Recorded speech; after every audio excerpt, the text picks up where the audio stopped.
Hello viewers, today we will discuss about the conservation of momentum in electrodynamics.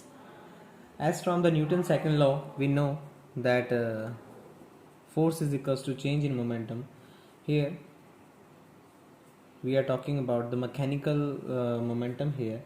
This mechanical momentum is of the particles in the volume V.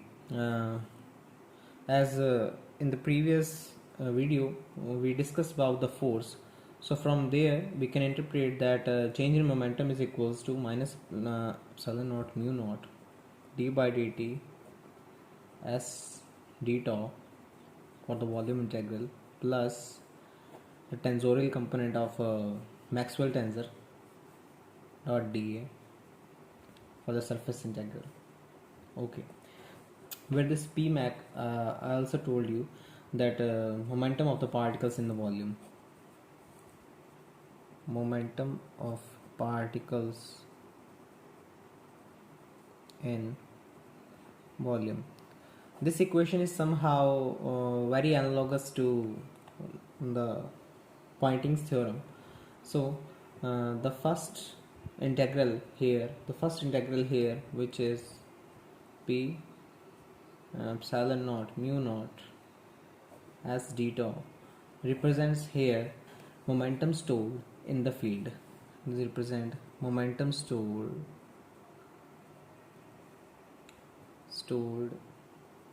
in the field.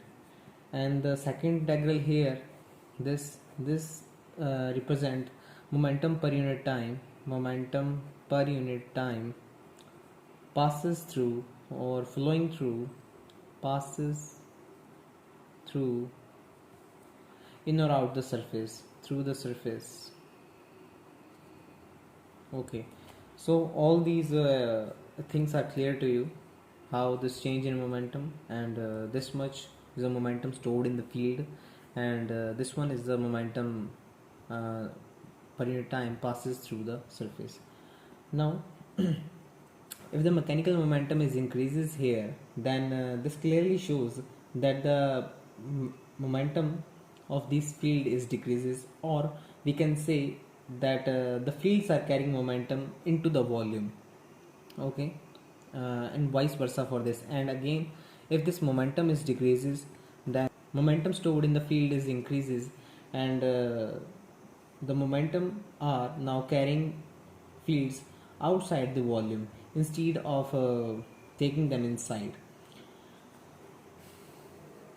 From here we can also relate one more definition, which is momentum density of the field, which is G is equals to mu naught epsilon naught s, which is obvious from this, and where our s is the Poynting vector, can be written as E cross B, mu naught epsilon naught E cross B. Now let a case if the change in mechanical momentum is 0, then for no change in mechanical momentum, no change in Pmac, then our above expression will look like this: dg by dt d tau is equals to t dot dA, and by the Gauss divergence theorem, del dot t d tau. Now from here we can compare these two and say that dg by dt is equals to del dot t, and this clearly here we can resemble that this momentum density plays as a role of charge density,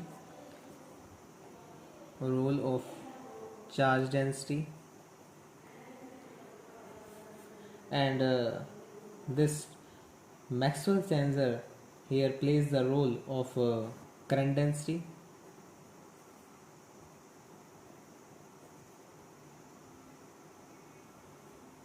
and this whole equation resembles the continuity equation.